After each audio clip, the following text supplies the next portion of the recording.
If we think back to monarchs of the past, you know, war is absolutely central to their identity. By the First and Second World War, the role of monarchs in wartime had changed. George VI and Queen Elizabeth were very much aware that World War II was not just fighting on the battlefield, it was also a propaganda fight. Tonight, how the Second World War redefined our royal family. We hear how the King and Queen Mother barely escaped with their lives during the Blitz. At 11 o'clock in the morning, a German bomber appeared from nowhere, flew over Admiralty Arch and down the Mall, straight into the palace, and dropped a series of bombs on the palace, one of which very nearly killed the King. How the royal family were just like the rest of us during the Second World War and got stuck into the war effort. This is the Queen with grease on her. I mean, this isn't just her with white gloves on, opening, you know, hospitals. The Queen Mother famously said, you know, we have sparking plugs for breakfast. For the first time, we hear previously unheard recordings from one of the royal family's secret World War II Army protection officers. It was so top secret that we couldn't talk to anybody, couldn't be seen by anybody. And the new relationship that blossomed between the royal family and the British public. From the low point of the abdication, when they'd been called for a republic, here we are just 4 years later, and the King has somehow come to represent the whole spirit of the country, that resilience, that fighting spirit, that we can do it.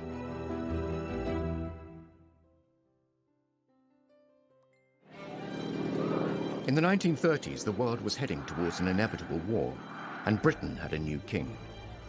George VI and his young family were rebuilding public confidence in the monarchy after the shock abdication of his elder brother. Now the king faced an even greater challenge. This was an incredibly difficult testing time. Nazi aggression was really becoming something that just couldn't be ignored. The king didn't know whether he was going to have to be a leader in a time of crisis, a war leader. You know, we were pursuing a policy of appeasement. But with each crisis, we seemed to be coming ever closer to the brink of war. Just at the moment when the British monarchy looked like it was back on its feet, the nation, Europe, was plunged into spectacular crisis. On the 3rd of September 1939, the king addressed the nation to announce the country was at war. For the second time in the lives of most of us, we are at war. As he spoke, the words were hesitant, and there were long gaps, and the delivery was flat. Goebbels, Hitler's propaganda minister, wrote in his diary, another speech, it looks as though it's symbolic of the whole country, a sign of weakness. This would prove to be a miscalculation by Germany. King George VI was far from weak. As a young prince, he had fought for king and country. He was no stranger to the theatre of war. The King, of course, himself was a military man. He'd served in the First World War. He was a 20-year-old on HMS Collingwood during the Battle of Jutland in 1916. So he actually had wartime experience. In fact, he's the only 20th century monarch to have fought in a conflict zone. And then he finds himself in 1939 in charge of a country that, in many respects, isn't ready for war. And he leads from the front. Now king, George had no active military role, but he was determined to support troops fighting in his name. Once the war actually really moves into its ascendancy with the German attack from May 1940 onwards, he dedicates himself relentlessly to maintaining national morale. The king and his family were soon to prove to the British public that they would stand by them. They would face the hardships of war together. Suddenly Britain was galvanized to be on a war footing. And what was very, very impressive at the time is that the King and the Queen stayed. Many aristocrats in Britain fled when they heard that war was imminent, and they said to the King and Queen, you should go to Canada, where you'll be completely safe. And they said no. The Queen made an announcement that children won't go without me. I won't leave the King, and the King would never leave under any circumstances. The royal family embarked upon their own mission to raise the morale of the troops and of the public. They visited factories, they visited munitions, they visited troops all over the country. By all reports, the days that followed, productivity rates went up. There was a real sense that they galvanised people and given them a sort of new sense of vigour. Sequel to the Big Blitz, the visit of Their Majesties the King and Queen to districts in East London which suffered very severely. George VI and Queen Elizabeth were very much aware that World War II was not just fighting on the battlefield, it was also a propaganda fight. When they went around these bomb sites, people were just amazed. There was the Queen in all her jewellery and her furs, and on one occasion, there was a little dog who was half buried under rubble, and the dog was absolutely terrified, and no one could get it out. And the Queen knelt down, and she coaxed that little dog out of the hole. I mean, then there was cheers from all the crowd, and it's just little things like... Was not the only focus for the Luftwaffe. Coventry in the West Midlands had suffered a number of small attacks. On the evening of the 14th of November 1940, 500 German bombers flew over the city, dropping their bombs.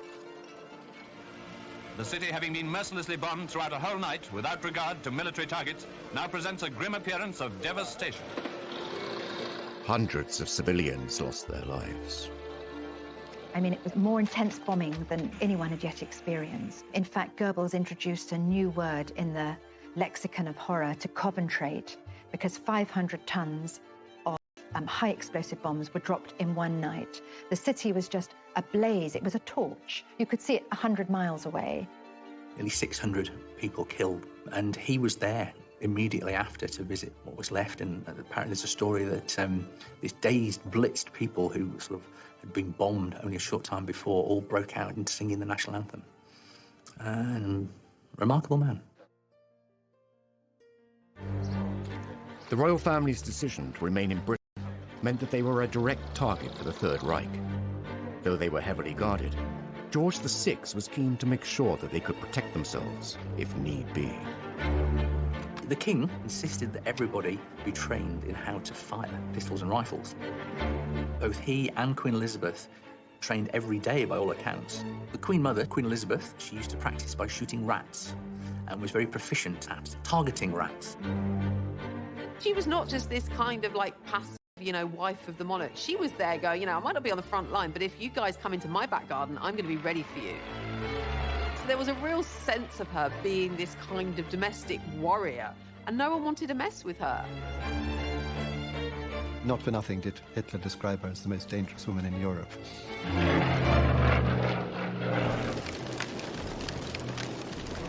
As the conflict continued, it became clear that this was not just a war on the front lines.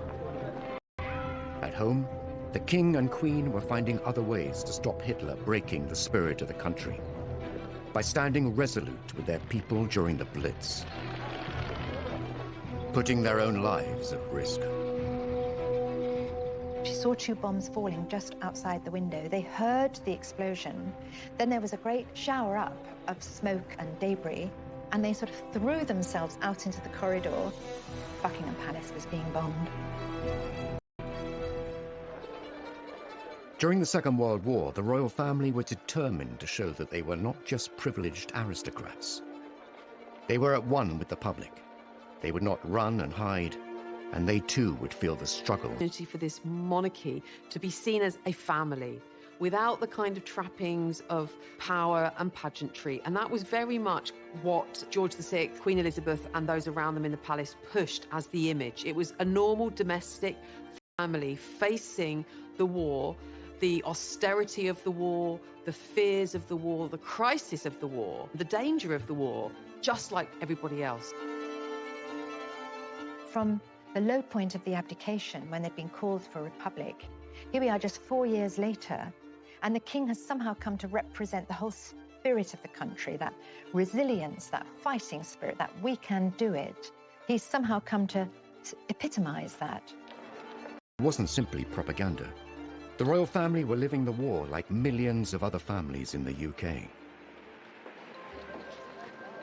But unlike everyone else, they were individual targets for the Nazis. Decisions and plans had to be made. Losing the British royal family was unthinkable. In May of 1940, there's a sudden realization that Britain's security is actually now under threat. And this is when, for the first time, you have this idea of evacuating the monarchy away from London to the area which potentially would be the safest if there was a German attack.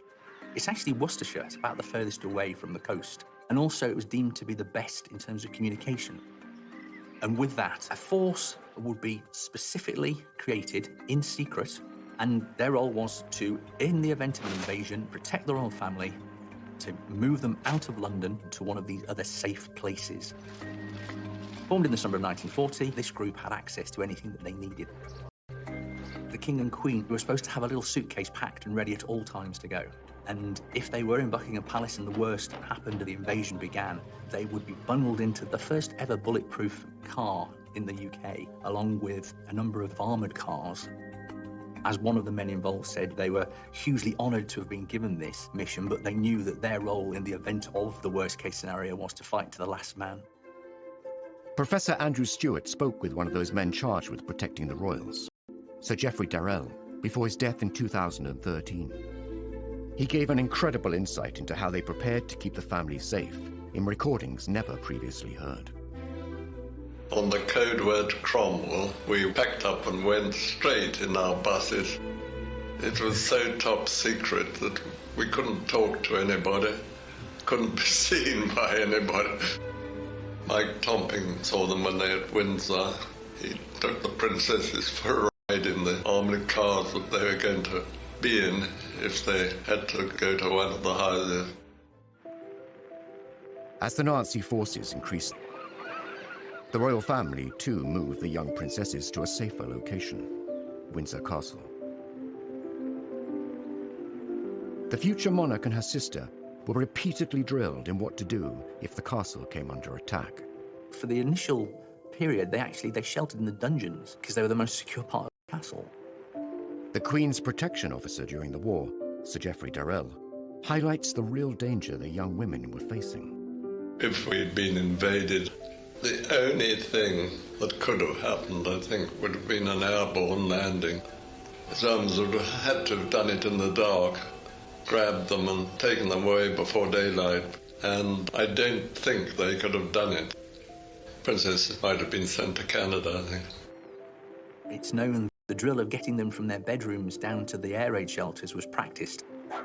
They were given a special bag into which their favourite toys were put. They practiced the idea of how to get ready quickly, so much so that they were able to do it in no time at all. Windsor Castle was a fortress. It was cold and dark. But the Queen and her younger sister still had a bit of fun. The king actually had a very good idea. He was going around Windsor Castle with his eldest daughter, Princess Elizabeth, and there was lots and lots of clothes and costumes, and he said, why don't we put on a pantomime? And it gave them something to focus on together. Actually, during the 5 years of the war, I think they put on 4 pantomimes, and they were fee-paying, so all the local people used to come as well. And Princess Elizabeth said, oh, we can't charge 7 shillings and 6pence for people to come and see us in a pantomime. And Margaret said, they'd pay anything to see us. As the war raged on, German forces disrupted the food supply chain into Britain. The whole country was put on rations in 1940. The royal family were no exception. They did make sure that they had rations. They did have a line around the bath so that above which you should not go, because heating water was obviously a very, very expensive business. The Minister of Supply wants more scrap iron to turn into guns and tanks. Mr. Hicks of the Ministry of Works himself took a hand on some of the Buckingham Palace railings, the removal of which had been ordered by the King. That was part of the whole royal principle throughout World War II, that they should behave in the same way as everyone else. The girls should be evacuated, and that the royals should have rations just like everyone else. They should be subject to ration foods exactly the same way as everyone else. The British royal family remained in their own country, but the war had displaced other European monarchs. The King and Queen Mother hosted the royal refugees. And the king used to say, don't worry, I've got lots of socks, I've got lots of clothes, I'll kit you out. Actually, a lot of them just sort of looked like ordinary people, and, you know, a cleaning lady, they weren't in their robes or pearls or jewels because they didn't have them. And the Queen of Sweden was here. Wearing such humble attire, the Swedish Queen realized that if anything happened to her, no one would know who she really was. She had a bit of card made, and she put it in her purse whenever she was on public transport, and it said, "I am the Queen of Sweden."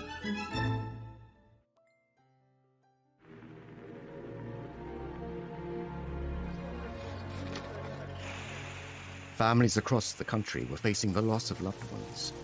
Over 450,000 British lives were taken in the war. While the senior royals were not in active service, the King's brother, Prince George, the Duke of Kent, was serving in the RAF. He was tragically killed in a plane crash while on duty. It brought home just the tragic losses that basically everybody was not far removed from. Most people in their families, of course, had lost someone, and the royal family, in that sense, were no different. Well, this is what Queen Mary said, you know, everybody is losing family. We can't break down. We have to be strong and set an example. Now we've lost some family too. So many people had lost husbands, sons, brothers. They didn't feel they could call attention to their loss. It was just a very small funeral. And there's a very evocative description by Noel Coward, because when everyone was trying so hard to control their grief, when the coffin was brought in with his RAF cap on it, Noel Coward says he could feel his face. He just had tears rolling down his cheeks, and he was relieved to see that the King and Mountbatten were exactly the same. Aerial bombing raids were happening across the country. London was bombed more heavily and more often than other cities. Now, civilians were in Hitler's sights. They thought if there was continuous bombing of London, they would drive the civilian population mad and Britain would surrender. And on the 7th of September 1940, the largest aerial formation ever seen darkened the skies coming across the English Channel towards London. And suddenly, the East End was ablaze. Buckingham Palace was a key target for the German Luftwaffe. The palace was hit repeatedly during the Blitz. Buckingham Palace was actually bombed 16 times during the war, and of those 16 times, 9 of the actual bombing raids caused damage, one of which on Friday the 13th of September 1940 very nearly killed the King. At 11 o'clock in the morning, a German bomber appeared from nowhere, dropped below the clouds, flew over Admiralty Arch and down the Mall, dropped a series of bombs on the palace. The King was with the Queen and his private secretary in his private sitting room, just getting ready for the day's work. And they saw 2 bombs falling just outside the window. They heard the explosion. Then there was a great sort of shower up of smoke and debris. And they just had time to register, you know, that things were very wrong. And they sort of threw themselves out into the corridor and only afterwards realized just what exactly was happening, that Buckingham Palace was being bombed. The precise nature of the attack led the King himself to wonder if his own family in Germany were behind the bombing. In fact, it was suggested that the only way that that aircraft could have carried out the attack was if it was somebody who had an intimate knowledge of the palace. And in fact, for a long time, the suggestion was it was a gentleman called Prince Christoph of Hesse, who was a distant relative but had visited the palace a number of times prior to the war. This was a turning point for the royal family and his relationship with the British public. They did something unprecedented. The media were actually invited into Buckingham Palace and were shown around the damage and were told the story of what had happened. This was revelatory. This had not happened before. Latest outrage of the Nazis' indiscriminate fury is the bombing of Buckingham Palace. Remember, most people hadn't seen the inside of Buckingham Palace. They showed the brickwork that's fallen apart, all the masonry that had been left, and the danger there was to the King and Queen. So I think people felt, OK, they're going through a slightly better version of the war than we are. They weren't going to the Tube every night to hide, but they were suffering from the same problems. They stood for something. It meant something to people that they were still there in the midst of all this.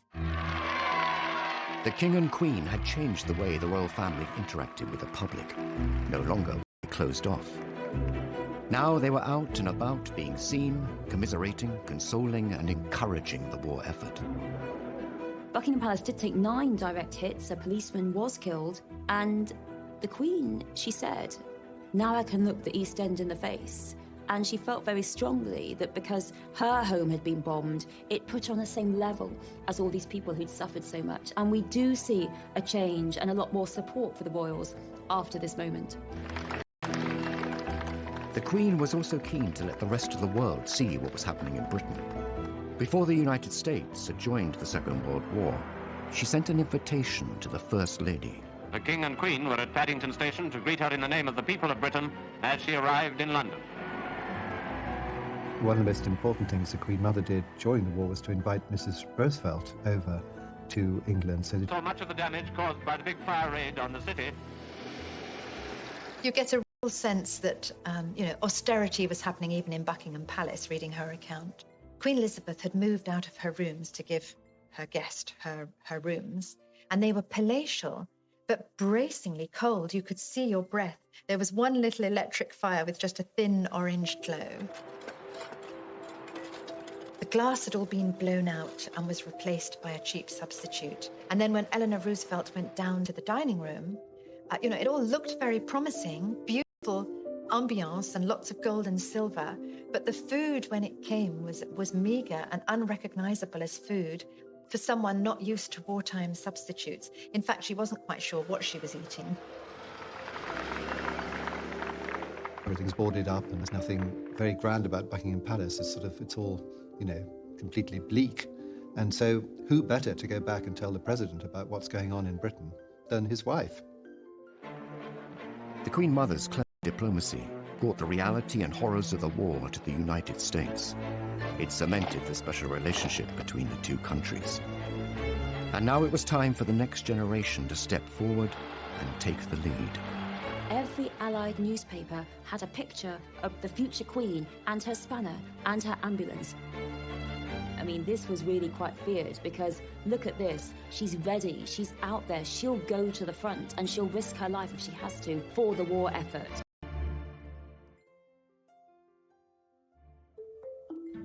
Historically, kings and queens were conquerors, bringing back the spoils of war. Monarchs like Henry IV and George II were seen on the front line. The monarchy really had always in history been about military pursuits. I mean, that was really, you became monarch through military might, and one of the kind of key aspects of being monarch was defense and being seen to lead an army into war. I mean, if we think back to monarchs of the past, war is absolutely central to their identity. By the Second World War, things had changed, and it was the battle on the home front that would win public support. With George VI, it wasn't that he was going to be on the front line with the troops, leading troops into battle, but he was seen to kind of shore up the home front. And in that sense, he had a very active role in the war. He was part of the forces, even though he wasn't actually fighting. War was raging across Europe, and the King and Queen Mother remained in London with their daughters safe in Windsor. The Queen and her younger sister Margaret were growing up and wanted to be more involved in the war effort. At just 14 years old, the Queen reached out to other children across the empire. She did away from their parents, again, just like her mother, really saying, come on, guys, we've got to step up, we've got to steel ourselves, we've got to do the right thing for the right cause here, be brave, be brave. My sister and I, all of us children who are still at home, think continually of our friends and relations who have gone overseas, who have travelled thousands of miles to find a wartime home and a kindly welcome in Canada, Australia, New Zealand, South Africa, and the United States of America. We know, every one of us, that in the end all will be well, for God will care for us and give us victory and peace. And when peace comes, remember, it will be for us, the children of today, to make the world of tomorrow a better and happier place. It's one of the first public things that she ever did, and Princess Margaret chirps in at the end to say goodnight to them. Come on, Margaret. Good night, children. Good night, and good luck to you all. Children, of course, lost family, and they did a charming broadcast, and it was also sent to America because at that time we were still trying to entice America into being on our side. The Queen soon took on other public duties. On the 21st of April 1942, she turned 16 and was appointed Colonel-in-Chief of the Grenadier Guards by her father. That same day, she made her first official public appearance as she inspected her troops. She was only a child when war broke out, really very young, and she had to grow up without her parents, but also expected really from quite a young age to take on a leadership role. That was her first big responsibility, and so she took a great interest in her regiment and, very much involved with their activities. In 1945, aged 18, the Queen insisted on joining the Auxiliary Territorial Service, the women's branch of the British Army. Women were suddenly supposed to go to work, to go to the factories, to learn to be mechanics while the men were away fighting. And, the Queen and Princess Elizabeth were like, well, I'm just going to do the same thing. And so it was very much, if it's good enough for them, it's good enough for us, and we're no different. We don't require special treatment.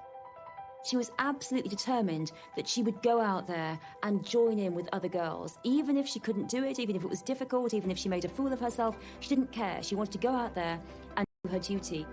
George VI had said, hold on a second, no, this is not a job for you. And Princess Elizabeth, of course, our current queen, was like, absolutely not. I'm rolling my sleeves up. I want to join. I want to enter the war effort. And of course she did. And we see that amazing footage of her. She had to undergo 6 weeks of training. And 6 weeks of training were all about trucks, because that's what the ATS did. They drove people around, troops, bits of equipment, whatever the army needed, round in trucks. The Queen Mother famously said, we have sparking plugs for breakfast, so the Queen was obviously very interested in all that. The Queen rose quickly through the ranks. In a matter of months, she was promoted to junior commander, the equivalent of army captain. She just seems to be this sort of ageless icon. But when you look at her role in the war, she was this attractive woman, but a kind of active woman who was dressed in khakis, who was dressed in overalls.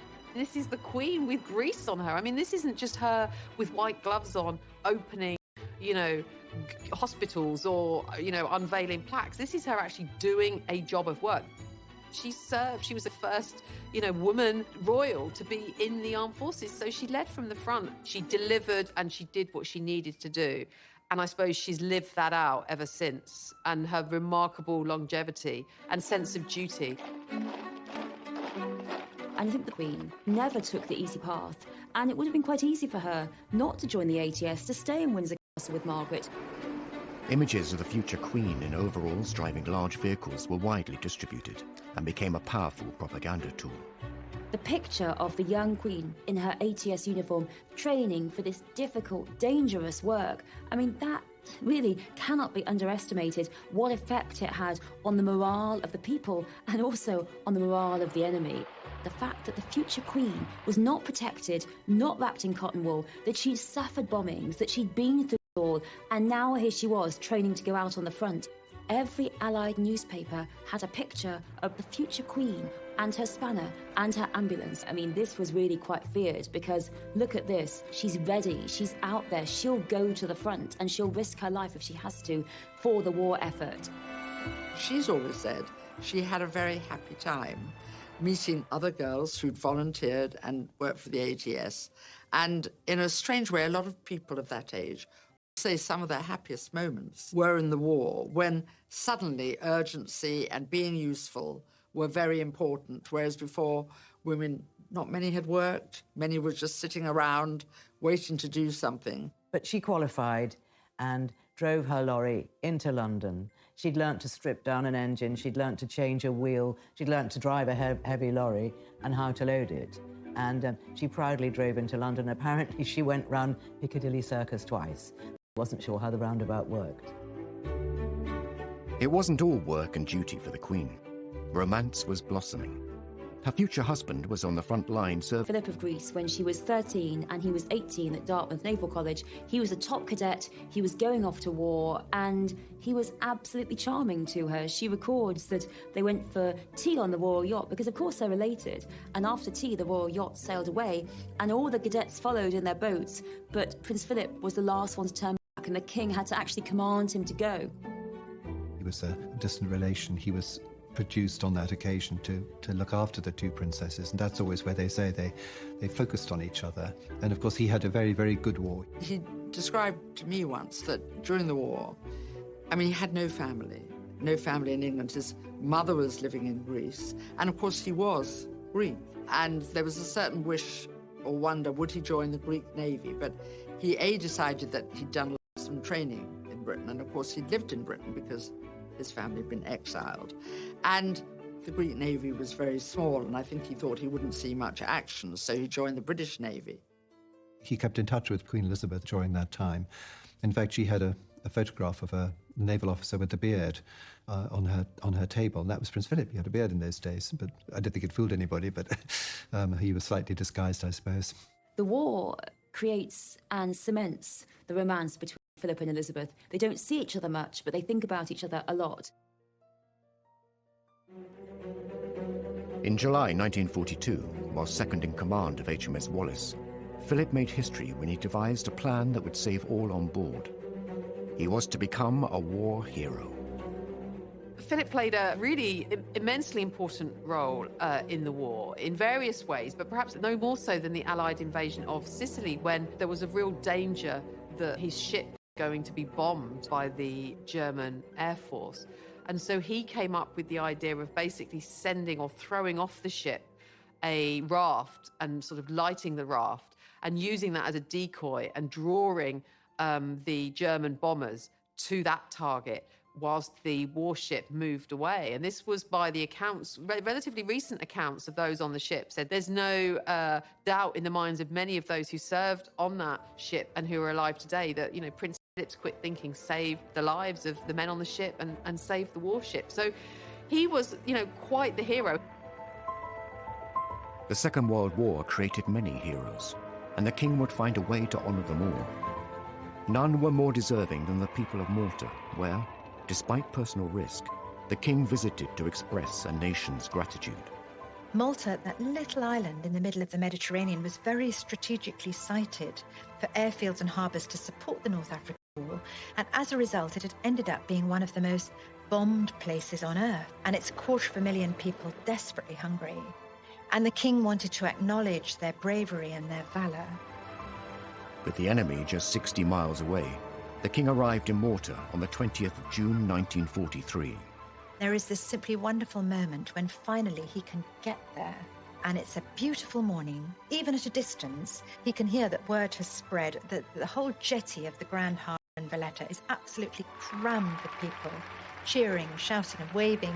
And the king is a solitary figure, slight figure in a white uniform on the bridge of HMS Aurora, giving the salute. And as he approaches, the roar became tumultuous. People were so pleased. Here was their king.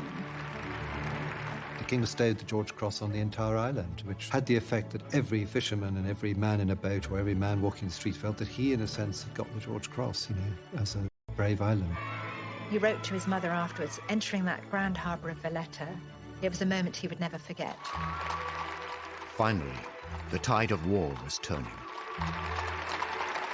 The door was being opened to the possibility that we could win, and there was a hit song, Coming In on a Wing and a Prayer, which was all about coming in with the engines down and everything's gone wrong, but we're going to get home. And the princesses loved this. There's a gramophone at Balmoral, and they played this song over and over with the Queen and danced in the corridors. There was a real sort of lighter mood at last, some possibility of real hope. The Allied forces saw victory on the horizon. Soon, the future Queen and her younger sister would enjoy a rare moment of anonymity, up close and personal with their subjects. The king, who was such a cautious man, he too was so happy. He said, yes, off you go. On the 8th of May 1945, after 6 long years, the Prime Minister announced that war had come to an end. The country woke up to the wonder of it all. VE Day, Victory Day, a day like no other, a day they had, been fighting for.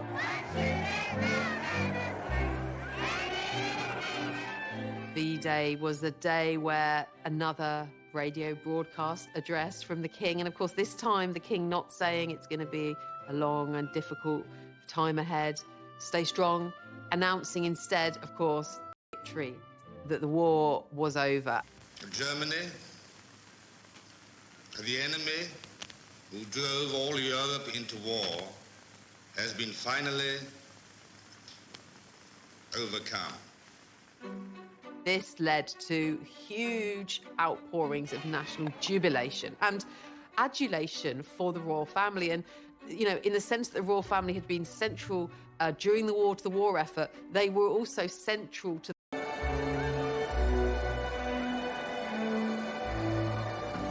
Then the crowd makes its way to the Mall. There's 10,000 people milling on the Mall, demanding to see the royal family.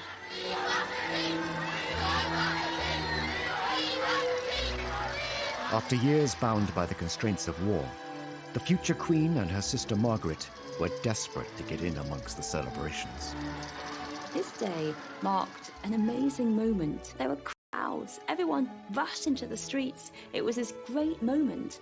And the two princesses said to the king and queen, "Can we go outside with all those people?" And the king, who was such a cautious man, he too was so happy. He said, "Yes, off you go." And that seems unbelievable because it was absolute chaos outside. The young queen went out in her ATS uniform, and initially she'd pulled her cap down, but then she was told she couldn't go out with the uniform incorrect. She had to put it back up, and she was a bit concerned that people would recognize her. But everyone was so excited and so happy that they just didn't care. And the Queen actually spoke about this many years later. She talked about how marvellous it was. Everyone swept along in this tide of happiness and relief. And it's an amazing story that Margaret and Elizabeth, they go out there. They're out there in the crowds, these people rushing round, and they shout, "God save the King, God save the Queen," with everyone else.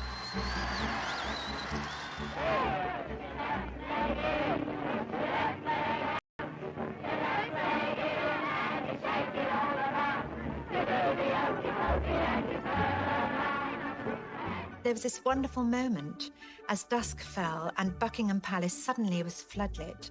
Lionel Logue, the King's speech therapist, was outside Buckingham Palace and he could see it all. He said the Queen's tiara caught the lights. It just seemed almost magical, like a fairyland. You know, suddenly there was light and cheering. And it went on for so long. They came out onto the balcony 8 times.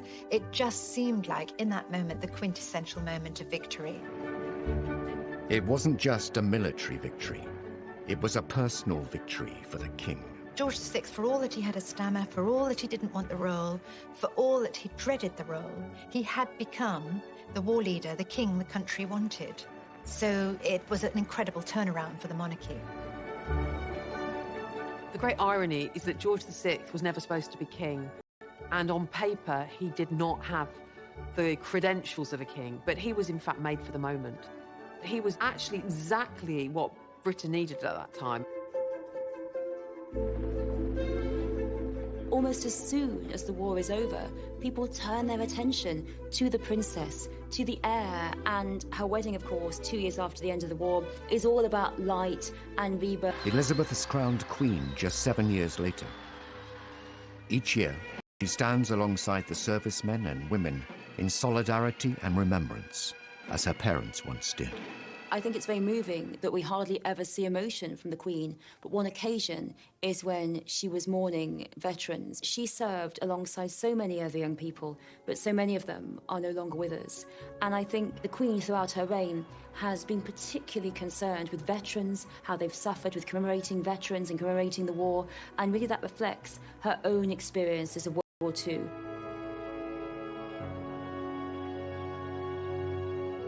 There's something so authentic about it. There's something that she is living or reliving the experiences that she's had. And there is no doubt that the respect that the Queen commands among a certain generation is because of her having lived through the experiences of World War II shoulder to shoulder with them.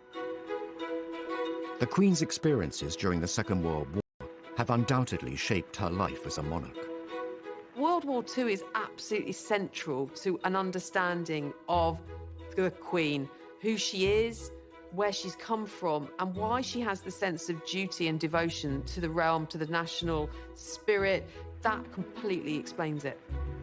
For the Queen, watching her father step up to the role of king and lead during the Second World War has instilled an unwavering commitment within her. For her, war founded her character. It gave her the belief in sacrifice, in frugality, and in duty that she would carry through for the rest of her life and try and instill in her children, to make them too understand what a sacrifice her generation went through.